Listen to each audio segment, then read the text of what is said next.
You folks are live. Good afternoon, everybody. Great to be here. Thanks for joining us for our 2020 EDI Summit, which, as you can tell, is virtual this year, but we're excited to continue with this event, which has been a tradition at the Greater Manchester Chamber for really more than 2 decades. And this has been our annual opportunity to bring together folks to talk about important economic development and infrastructure related topics and issues and trends and themes. And we certainly have a big agenda this week. Rather than making this a half-day virtual summit, we decided to go with a different format this year and break out our talks into noontime discussions each day of the week, Monday through Wednesday. And we have a roundtable session planned for Thursday. So kicking off today, we're excited to have BEA Commissioner Taylor Caswell with us, who I'll introduce in a moment and start our discussion. But I want to recognize and thank our sponsors for making this event possible and really making the work that our chamber does possible through their continued support and investment. Our presenting sponsor today is Comcast. Our corporate sponsors are Citizens Bank and Northeast Delta Dental. Our advocate sponsors are Amoskeag Industries, Bedford Cost Segregation, Eversource Energy, and TF Moran. And our season sponsors are Harvard Pilgrim Healthcare and also TF Moran. So really want to thank all our sponsors for their ongoing support through this interesting and challenging year. The Chamber's been hard at work to do what we do to fulfill our mission, and the support of our sponsors has helped make that possible. To say a few words on behalf of our presenting sponsor, I'd like to kick it over to Brian Christensen, who is the Senior Manager of Government and Regulatory Affairs for Comcast. Brian, thanks for being here, and thanks for the longtime continued support of Comcast as a Chamber partner. Thanks, Mike, and good afternoon, Commissioner Caswell and members of the Chamber. As Mike said, my name is Brian Christensen. I do government relations for Comcast.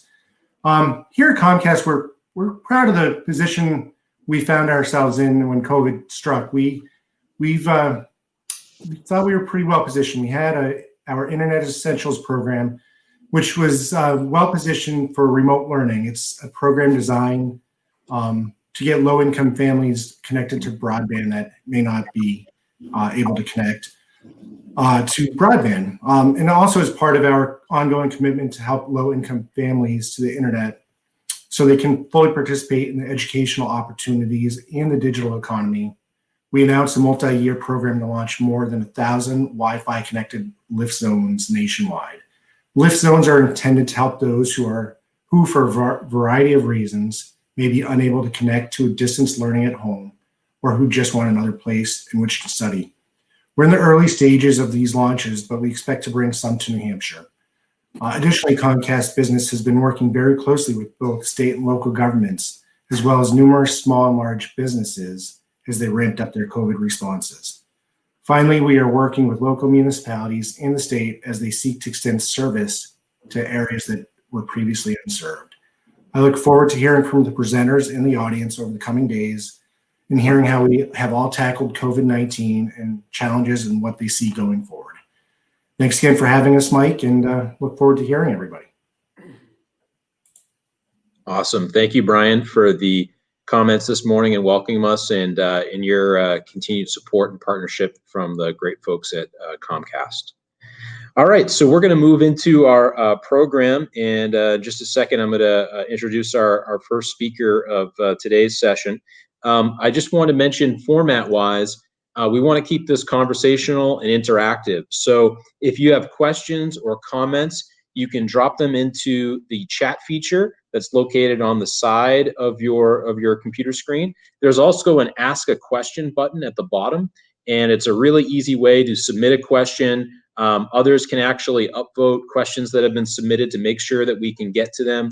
So please use that throughout, and I'll be checking that constantly and asking questions along the way. So our first speaker to kick off our 2020 EDI Summit is the Commissioner of New Hampshire Department of Business and Economic Affairs, Taylor Caswell. Commissioner, thanks for being here. It was, I think, appropriate and very aligned on our part to have you kick off the summit this week, because you've appeared at this event in the past, and we've had great conversations about some of the economic development efforts and trends happening in New Hampshire. But I want to start with kind of the state's response and work in response to COVID-19 and some of your responsibilities and efforts on that, because I think that's really been, really the focal point of a lot of our economic discussions over the last several months. And, we've taken some necessary and important public health steps to address COVID-19, which obviously have had significant impacts on our economy. And I'm wondering if you could, just step back and start off by sharing a little bit about how your role has really morphed and changed, and what your focus areas have been as part of the state's response to this. I know just recently you took over as the lead of the Gopher agency, and perhaps you could explain to folks about what that means and what some of your focal areas are right now. Sure. Well, I think, Mike, I would love to go back to our conversations live and in person with a live audience in front of us, talking about all the things that we were talking about then, as opposed to what we've been through over the last couple of months. Not anything any of us really have, I will say, enjoyed all that much. Going from what we were about 2% unemployment rate to a 17% unemployment rate over the course of just a couple of weeks, really sort of had, exemplified, and I think gave a good sort of illustration as to the impact that all of this had on our economy, at least initially. We've been through a long process. I mean, we went through that initial sort of list of essential businesses, if you remember, and we morphed that into the governor really wanting to have much more of a task force type approach to that. So we formed up the governor's reopening task force pretty early on, I think in April. And I co-chair that with DJ Betancourt in the governor's office. And that's just been sort of going through sector by sector. Early on, we were meeting every day for a couple of hours, trying to come to some way that we can start to, as you said, do that balance between sort of the public health issue that we were facing at the time, which changed over time, and then with sort of the economic interest and the economic importance of our economy and keeping that rolling. That took a lot of time early on, and it was a big change for us here at BEA, obviously going from a department that spent a lot of its time promoting and talking about expansion of businesses and investment to saving jobs and saving businesses in the course of a few weeks with really no warning. After that, the federal government came with the CARES Act and the Coronavirus Relief Fund, which came to New Hampshire in the form of $1.25 billion in what we call flex funds. And that resulted in the implementation of what we call Gopher, which is the Governor's Office for Economic Relief and Recovery. And that office was initially run by Jerry Little, who's the banking commissioner, and a team of people here actually at BEA in Concord that started to stand up and operationalize what ultimately has become 50 separate programs that have gone to the relief of the business community, the nonprofit community, our healthcare community, and a lot of others along the way. So now we kind of have gone through that whole process, and here we are now mid-November. I took over Gopher in September, and we've got a couple of programs that we've got left to operationalize, but we're under federal requirement to have these funds all expended by December 30th. So that really changes the dynamic of what we're able to do and the process that we're in right now. So all said and done, I think that it's safe to say that between the guidances that we were able to put together that allowed, for the most part, a lot of businesses to continue to find a way to, in some cases, creatively continue to operate, but in a lot of cases, be able to operate pretty fundamentally. Whether in manufacturing or whatever it was, we had a team that was in place to be able to support those sectors and to help them get through those guidance documents. And I think for the most part, that's been working really well. Coupled with the fact that at this point now, with that $1.25 billion that has come through from the CARES Act, we've invested probably $500 million of that in small business relief and recovery programs. So that's with the Main Street 1 and now 2 program, the self-employed programs, the GAP program, and a couple of others out there. That's a significant portion. And I think my hat's off to the team here at Gopher and to Jerry, who was running it at the time, that we're able to stand that up and move money out the door very, very, very quickly we had our first business support systems in place and operational in June and July.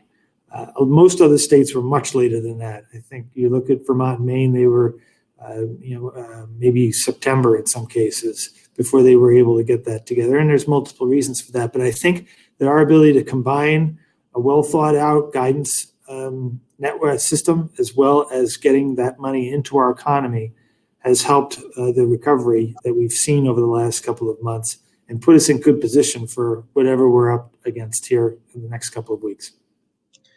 That's a great kind of overview, and I want to circle back to something you were just talking about in terms of the 50 different support funds that were rolled out as part of this effort.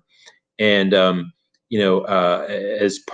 through the chamber, we've been working in partnership with you and others to get the word out about those different funds and make sure that people are utilizing them, which I think has been largely successful, and that they've been a lot of participation in them, which has been great to see. But to your point, observationally, I haven't seen as many states take the type of approach that New Hampshire has taken, both in terms of the speed and the diversity of different types of support programs and funds. And I'm wondering if you have any insight or comment on that from the Gopher perspective, and that, nationally, are there some states that, really just, didn't use their funds in this way? And so that businesses were left without, these types of support mechanisms, whether it was loans or grants or, other financial incentives.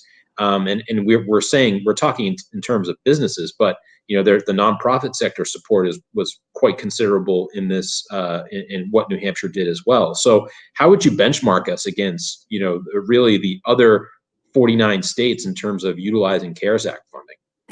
Well, whenever you ask me to benchmark us against any other states, I always say we did really, really well. But I think particularly in this case, I don't have any sort of final numbers on how everybody used their funds, and I think that there have been surveys that have been done. But I think in the end, we're going to find that we put a lot of our resource toward the business support function that maybe a lot of other states did not.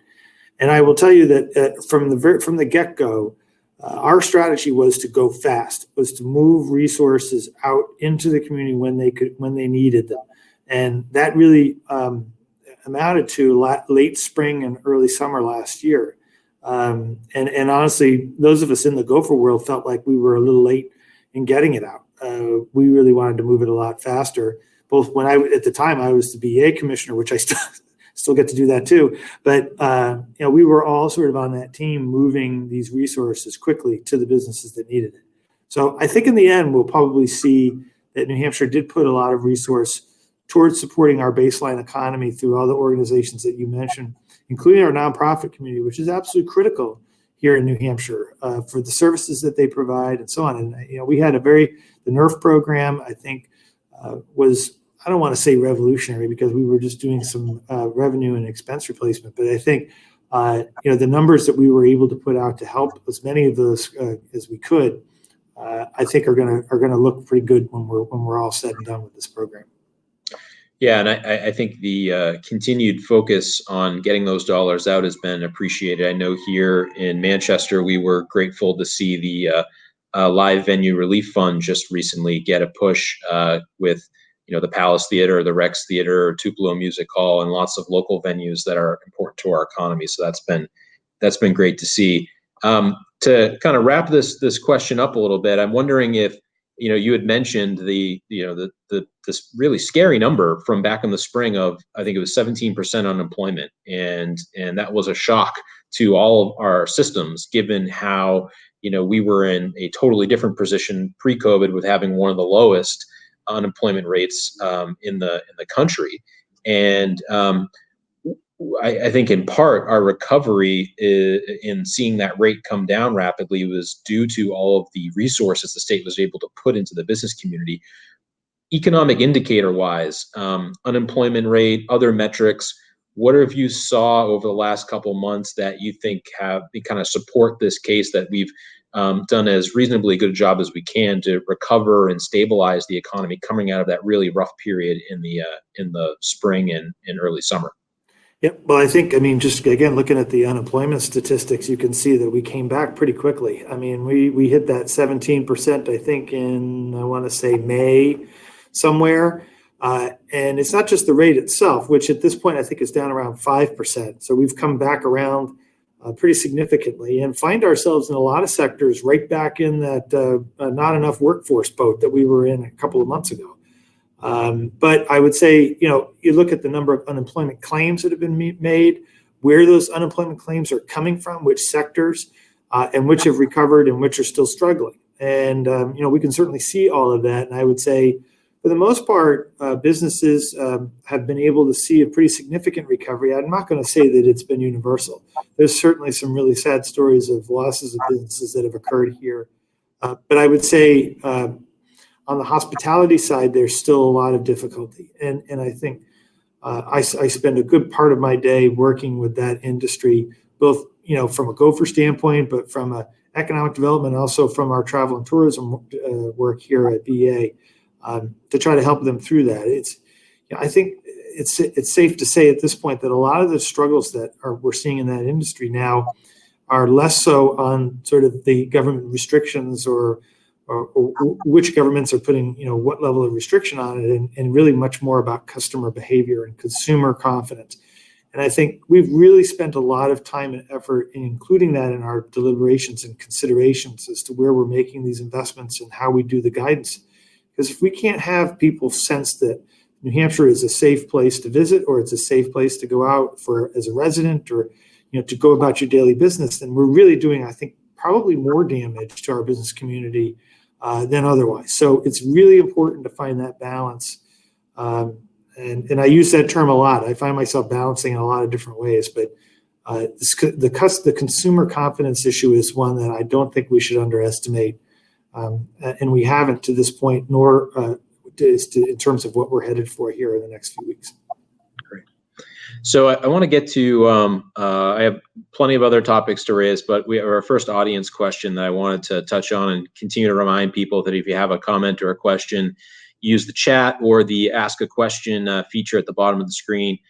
So the question is, housing continues to be a real challenge for workforce development. It was prior to COVID, and we fully expect after COVID. Is Gopher going to provide any funding to support affordable housing in New Hampshire? And I guess, what does has Gopher approached that piece at all, or is that something that is going to have to be tackled through other funding means, and policymakers have and will continue to consider in other venues going forward? Well, first off, it has not gone away as an issue. It is very much still at the center of, I think, a lot of our economic status right now as a state. As far as Gopher getting involved in housing, that's been really difficult, and it's been because we have this December 30th deadline. We all know, those of us who've been involved with any affordable housing project in New Hampshire, is that you cannot do those in the space of a few months. And so that really ended up becoming a resource that wasn't available given the federal rules that we had to follow. I still hold out some hope that maybe there could be something in this existing Congress, although maybe that's me being overly optimistic. But at the very least, once Congress comes back early next year, there's no way they can't get into exactly how they're going to continue to provide some resource to the states. We're all looking at a situation here. Take New Hampshire. We're in a very good financial spot. I think we've managed the resources very well. Our state budget, while depressed, is not a complete disaster. But you see a lot of states that are very much in that box, and there's got to be some action from the federal government. And one would hope that when we start to see that there'll be something more closer to stimulus resource that can kind of light a little bit of a fire. So what we've been doing to date is really just relief and recovery. Basically keeping people's heads above water. But if we were able to see some resources where we could make some real, have some stimulus to an economy that's still reeling and could use a little jumpstart coming out of this, then I think hopefully we can get towards issues like workforce housing. And I think the workforce housing topic is a good bridge to talking about some of the potential trends that we see emerging coming out of COVID-19 and the impact of COVID-19. without question, I think probably one of the biggest trends is remote work becoming something that was kind of niche and limited to a few industries, perhaps, to getting broad acceptance across many different types of businesses, whether it's employees working remotely 5 days a week, or just having some flexibility where now they're able to have a hybrid schedule. And, at least anecdotally, what I'm hearing from a lot of our members is that remote work flexibility, it has some real permanency to it. And that potentially changes how workers think about where they live while they work. And I think as an aside to that, we've heard that even during the pandemic, when the impacts were really significant on our state, that real estate was continuing to fly off the shelves. And that, anecdotally, we're hearing stories of folks from metro areas buying up property, second homes or primary homes, because they now have the ability to relocate out of a really urban, dense center where restrictions are much tighter, or they feel less safe from a public health situation. So I think there's kind of a benefit and a challenge here where, potentially this remote work trend could be something that we really capitalize on. But in order to really fully capitalize on it, housing and housing availability is going to be something we have to figure out. Otherwise, it doesn't matter how many people want to live here. If we don't have housing stock for them, they're going to be stuck, and that's going to limit our potential growth out of it. So do you have the same kind of observation at the state level in terms of that remote work trend based on conversations you've been having? And do you think it's, really a growth vector for the state economically going forward? Yeah, I think absolutely. It's definitely part of the process that we're considering and that we are watching and that we are seeing. You can look at a lot of different school districts and see enrollment numbers have some increases, particularly in the high tourist areas. And, I know plenty of people in Littleton that seem to be hanging around that weren't there that long ago. So there's areas, as you said, some anecdotal stuff, and there's some underlying data there. But for the most part, we're seeing huge opportunity, not the least of which is because, a lot of the growth in our economy has been around the types of positions where remote work is a strong possibility. And I think for types of businesses that we tend to attract here, they have that capability to be able to have a number of their staff on remote. And there's lots of benefits that they have to that. A quick addendum to that, and you touched on it briefly there, Mike, is that throughout this whole process over the last couple of months, our recruitment team has not stopped working. I mean, our team that works on business recruitment and expansion here at BEA has been the busiest bunch, on our team. It never stopped. The number of businesses that were looking to expand, finding opportunities, or looking to come to New Hampshire did not stop. And in fact, I would say we're probably about as busy as we've ever been. So I think that reflects a little bit of what you're talking about. Mm-hmm. I think it also highlights the importance of a recent lawsuit that we brought in the Supreme Court against Massachusetts, because Massachusetts was taking the position that now, as a result of all this remote work and as a result of a lot of people being told to stay home, that they felt that they could now start to charge income tax to residents of New Hampshire who work for Massachusetts companies, regardless of where they're actually performing that work. Now, typically, many of us know that is, under apportionment, you pay an income tax for the days that you're in Massachusetts. Well, they decided not long ago that because they were having a revenue problem, that they were going to throw that out the window and start charging New Hampshire residents income tax 365 days a year.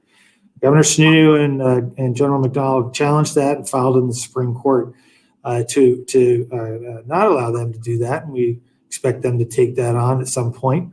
But I think the importance of that can't be understated in the context of what you just mentioned, which is if it's going to be one way or the other, there is either great peril or great opportunity for one aspect of what we have here in New Hampshire, what we can offer. Part of our argument on that, in fact, and what I've been really pushing as it relates to that, is the fact that here we are in New Hampshire where we've made a very deliberate policy choice not to have an income tax. And one of the reasons we don't have an income tax is to be able to attract workforce, among other things. And so if you have a state that's directly sort of throwing up some sort of barrier to that, we're going to have a problem.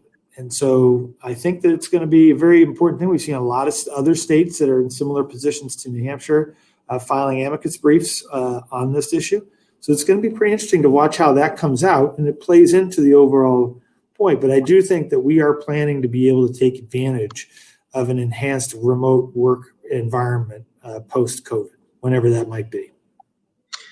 So I want to continue on some of these trends, including remote work and what that could mean. But there's also a few new audience questions I'd like to get to, so we can stay on top of that and continue to encourage people to submit things.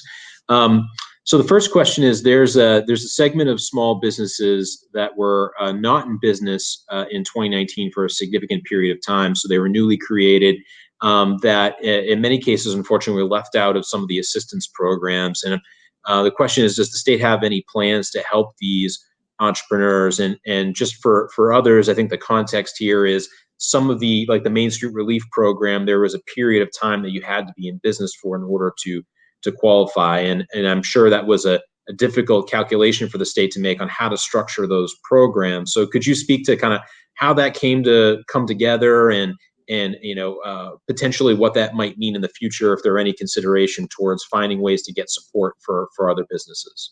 Yeah. Well, if you remember way back at the beginning, I said this isn't fun. That's definitely one of this isn't fun parts. I think, what I would say there is the business support programs have been primarily revenue based. So we had to have something in order to use the formulas that were in place for the thousands of businesses that applied and were eligible. We had to have a formula in place that, basically judged revenue 1 year versus the other. So that was, I think, the primary reason why that decision had to be made the way that it was.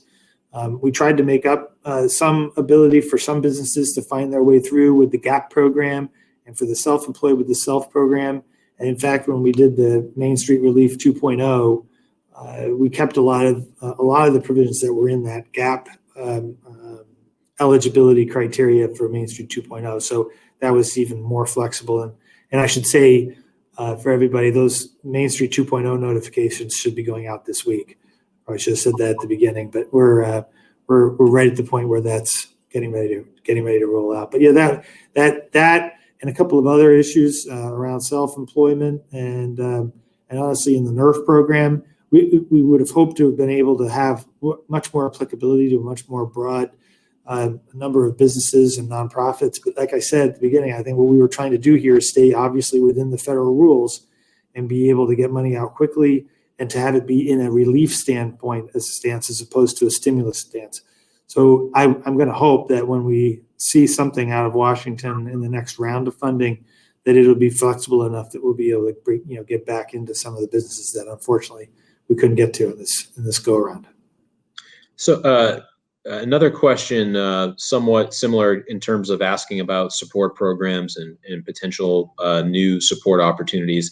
It's a question from someone who works in the nonprofit sector, which includes essential workers who are important to providing care for folks at home or in residential group homes.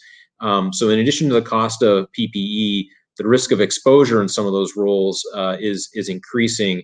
And is the state considering plans to support those types of nonprofit agencies that are on the front line, providing care to those who are vulnerable or where there may be a spike in potential exposure opportunities? Yeah, that's a huge issue. And early on, our focus was not so much on well, I shouldn't say that. One of the major focuses that we had early on was with a long-term care stipend program to go at the individual workers that were really on those front lines. And we did the same with a lot of the first responders to give basically a bump in the salaries that they were able to pull in if they were staying on the job, and sort of being able to judge the risk for themselves and sort of what reward they were willing to have.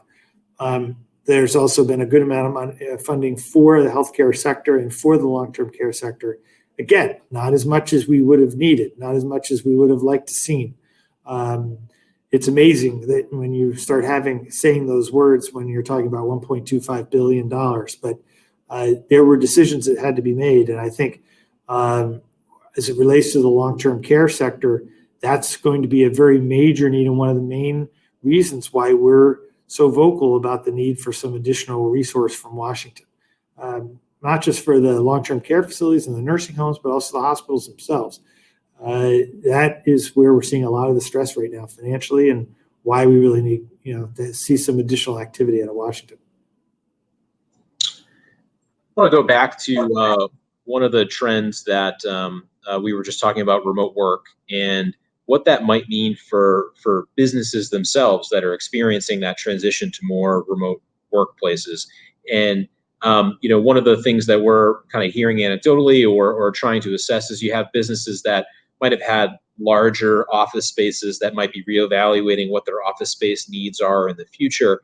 And I'm particularly interested if you mentioned that your recruitment team really hasn't stopped working. It has been talking with businesses. Do you think, aside from the remote worker potentially coming to New Hampshire, have you heard any feedback whether remote work trends or just economic trends coming out of COVID will present some new business recruitment opportunities where, rather than a business say, we want that 100,000 square foot facility located in near a metro area, we're going to trend more towards a decentralized approach where we might have smaller locations that are spread out in different places that can connect with some of those remote workers.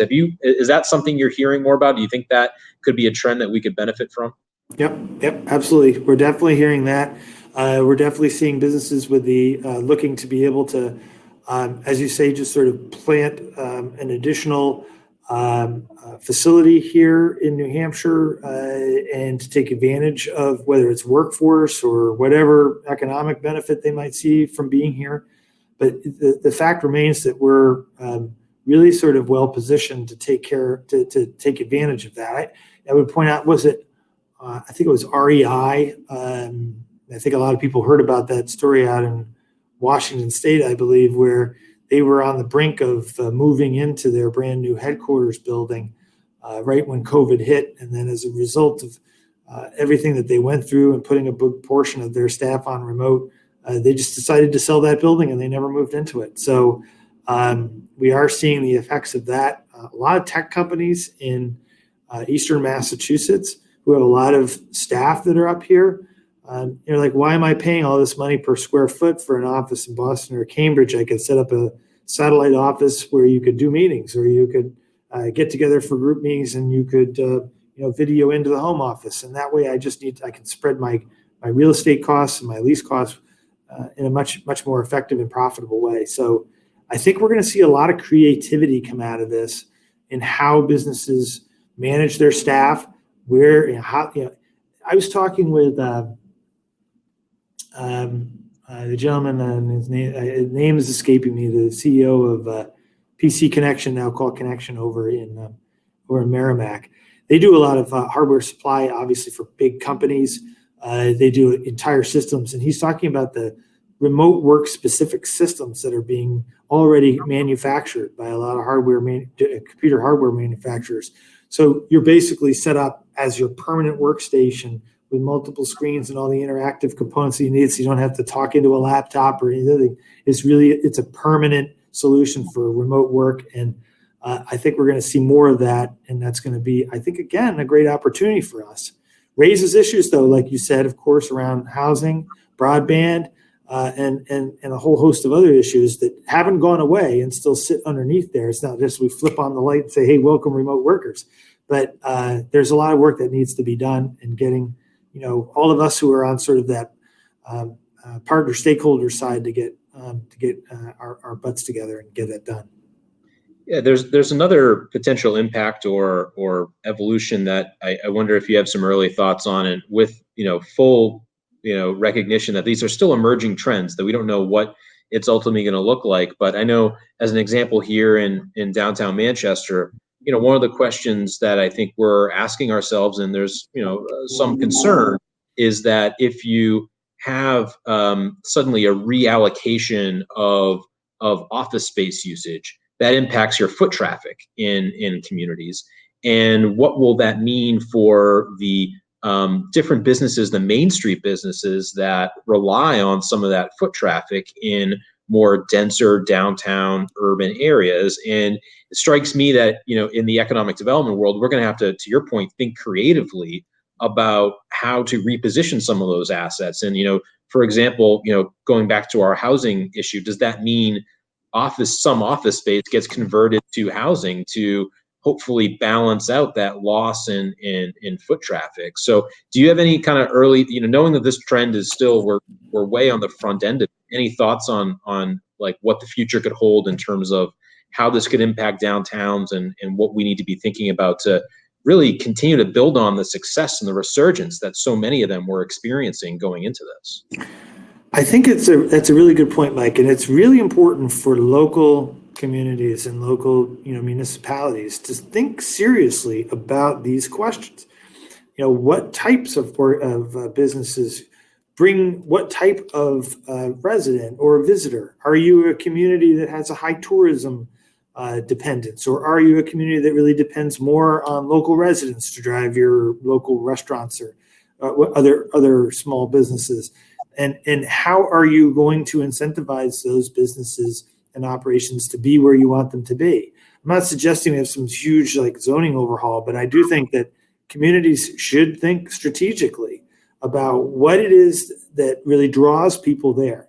Is it tourism? Is it working? Is it residential? Or is it, because whatever it might be, and then just play to that, play to your strengths. We don't all have to do the same. We don't all have to have a cool downtown with a bunch of housing developments and an industrial park over here and a river walk and all these other things. Different communities will have different things and different priorities, but they need to be set in a strategy that helps benefit the economy and addresses the needs of the community first. So those are all really good questions. I know that there's some communities in New Hampshire that seem to think that having a lot of banks downtown is a really good idea. I'm not so sure that that's always a great idea in terms of foot traffic. They close up at 5 o'clock or something, and then you've got a lot of empty storefronts for people that might want to come into town. So these are all, I think, hopefully going to be increasingly part of the conversation, and one of the roles that I hope BEA can play in sort of strategically collaborating with communities and helping however we can. I'm not going to tell each community, there's no reason to have statewide sort of strategic goals on these things, but we do need to be able to help communities and regions pay a lot more attention to what's happening and how they can play to their strengths. Yeah, I think that's a great point. And it strikes me that we were, prior to COVID, the idea of placemaking and being intentional about placemaking and land use in your downtowns and your communities really, from my perspective, had taken on a whole new life, and there was a lot more attention to it in terms of the benefit it could deliver. And it seems much like many other things, COVID-19 is going to accelerate that trend and enhance the importance of it, because it's going to challenge what some of the baseline assumptions we had about how we were using our communities, how we were using our properties, that if suddenly you can't rely on the same type of traditional foot traffic from that daily 9-to-5 workforce, then you have to embrace other directions if you're going to maintain the same identity that people want. Yep, exactly. Couldn't agree more. I think all of this is these are the sorts of issues that no one's really sort of given a lot of thought to, because we're literally still flying right here through a crisis. But you're absolutely right, Mike. I mean, if you've got a community in an urban area or in a rural area of the state that has a lot of, a couple of businesses in it, and maybe all of those have gone remote or whatever, what is it that's going to draw people to your downtown? Is it restaurants? Is it shops? Is it experiential? Is it, who knows? But I think we really need to start thinking about those things. So I do want to maybe get to a few final questions about kind of some of those trends and some of the work that your agency is doing to kind of envision or be creative about the future. Just another final plug, though. If anyone has other questions, please put them in now. We have probably about 10 minutes or so left. So if you have a question, drop it into the Ask a Question feature or the chat, and we will get to that before we wrap up. But kind of along this point of, I know I think we're all mindful of the fact that we are still in a crisis. We are still operating in an emergency situation at the state level. But being, I think, New Hampshire optimists that we always are peeking ahead and thinking about what does the future mean and how can we plan for it now. And I'm wondering if you could speak to some of the work the agency is doing to potentially rethink the economic development model that we have in our state, and mapping some of the partnerships and resources and how we could perhaps approach things differently in terms of more regional cooperation, which I know, on behalf of the chambers, we can speak to, because we've been working in partnership with BEA in the state on some regional collaborations through CARES Act funding and COVID-19. So, has this experience kind of opened up some future trends that you see as that's a better way of doing business that we need to, pay attention to and be thinking about when we're putting the pieces back together of our different economic development systems coming out of this? Yeah, I think without question. So, this whole experience has had a number of immediate results. One of which is, we really needed to spend a lot of time trying to question how we deliver the services to the businesses and to others that need those services. And they might be financial, they might be technical. We wanted to make sure, as I said earlier, we were all about speed and moving that out. But it's not like this is something that BEA or Gopher individually has the capacity to do. So what we've done is we've really partnered with the chambers, including yours, Mike, around the state, and with municipal economic development offices to start thinking about and talking about how can we improve the systems that we have in place to sort of address the immediate need, which is to get these resources into place.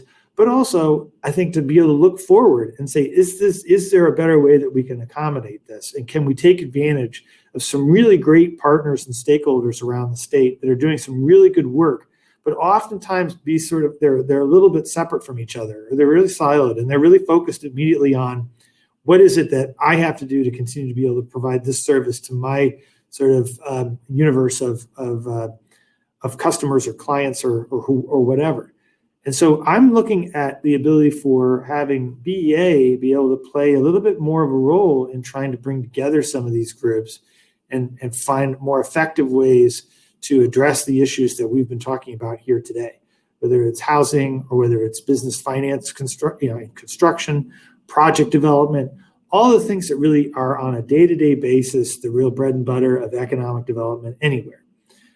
We now have the sort of advantage now, which we have not had in the past in New Hampshire, of having a state agency whose job is to really sort of help promote the state, market the state, but also look at the state itself and say, how can we inherently do better with the systems that we have? And so we've been doing a little bit of work in that space, and I think it will be something as part of a strategic plan that we're hoping to be able to get towards early next year, that really reflects what we've learned here over the last couple of months and takes advantage of the need for a wide variety of economic and community development initiatives to be advanced in the state, and then look towards the future as to what is our economy, what are our downtowns going to look like, what is the economy going to be, what is the impact of this remote work and this continued investment in New Hampshire, and sort of our trajectory towards a tech industry and life science and advanced manufacturing.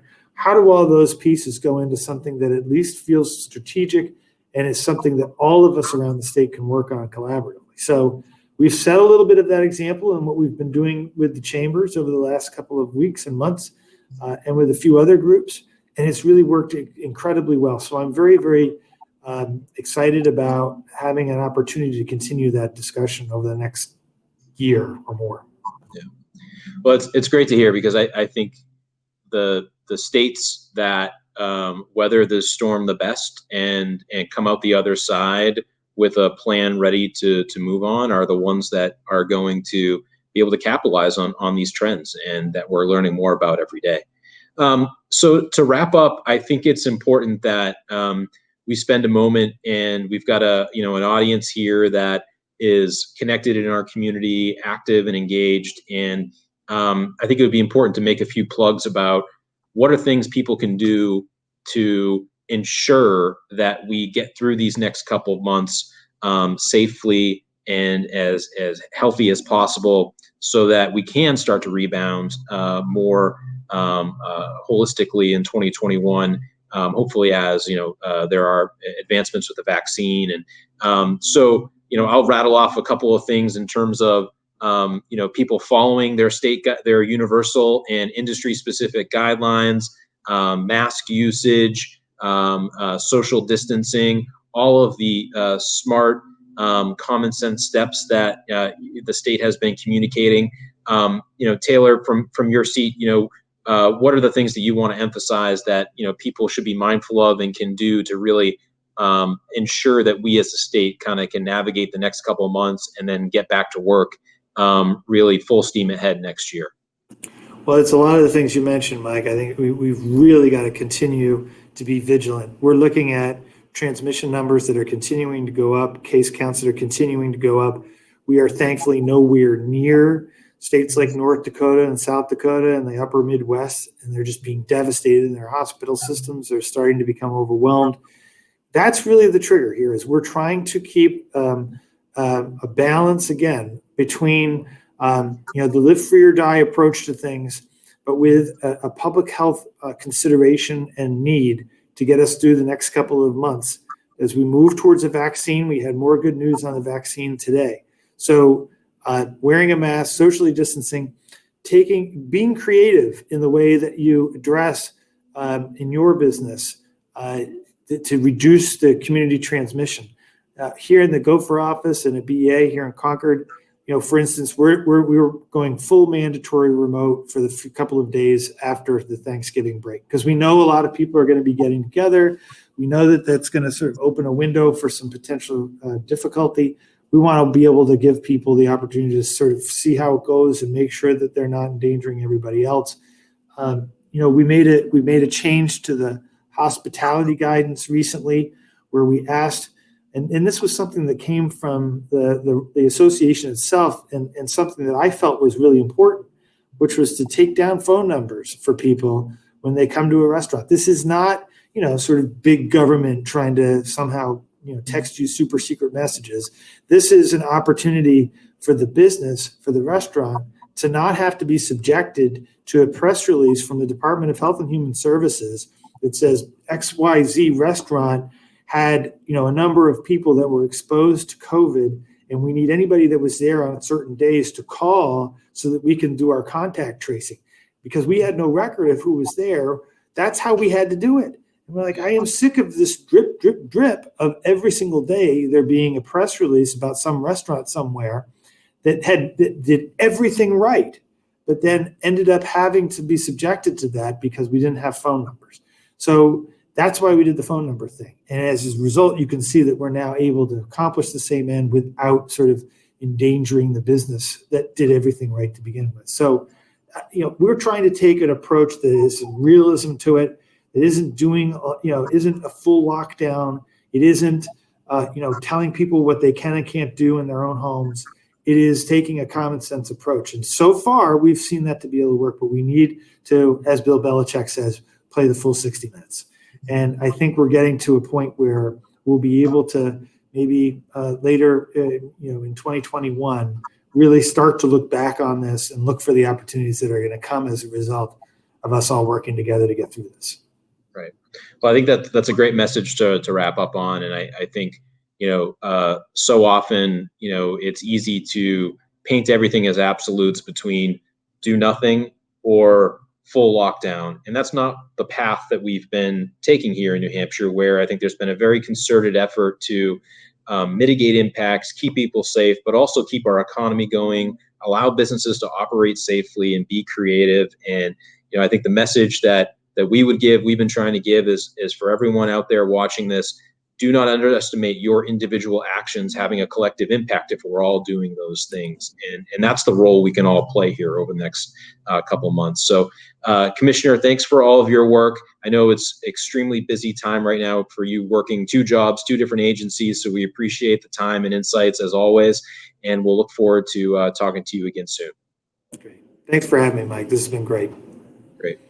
All right, everyone, thanks for tuning in for our first session of this year's EDI Summit. We'll be back tomorrow with DOT Commissioner Victoria Sheehan, And then on Wednesday, we'll be back with the director of Manchester Boston Regional Airport, Ted Kitchens. So we've got another couple great discussions coming up.